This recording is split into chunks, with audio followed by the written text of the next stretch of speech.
একবার হযরত আলী রাদিয়াল্লাহু তাআলা আনহু খিলাফতের সময় বিচারক হিসেবে দায়িত্ব পালন করছিলেন। তার দরবারে এক চোরকে হাজির করা হলো, যাকে হাতকাটা শাস্তি দেওয়ার জন্য লোকেরা দাবি করছিল। হযরত আলী রাদিয়াল্লাহু তাআলা আনহু চোরকে জিজ্ঞাসা করলেন, তুমি কি সত্যিই এই চুরি করেছ? চোর মাথা নিচু করে বলল, হ্যাঁ, আমি চুরি করেছি। আমি গরিব, অনেকদিন কিছু খেতে পাইনি। হযরত আলী রাদিয়াল্লাহু তাআলা আনহু তার কথাগুলো মনোযোগ দিয়ে শুনলেন। তারপর বললেন, আল্লাহর বিধান অনুযায়ী শাস্তি তো দিতে হবেই, তবে আগে যাচাই করতে হবে সমাজ তাকে খাওয়াতে পেরেছে কিনা।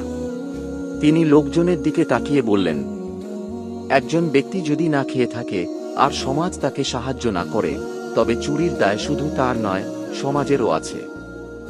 এরপর হযরত আলী রাদিয়াল্লাহু তাআলা আনহু চোরকে বললেন, তোমার এই কাজ ভুল, কিন্তু তোমার না খেতে পাওয়া এটা আমাদের ব্যর্থতা। হযরত আলী রাদিয়াল্লাহু তাআলা আনহু চোরকে কিছু অর্থ ও খাদ্য দিয়ে বললেন, তুমি ফিরে যাও, কিন্তু আর কখনো অন্যের হক নেওয়া যাবে না। আমি তোমার জন্য রিজিকের ব্যবস্থা করব।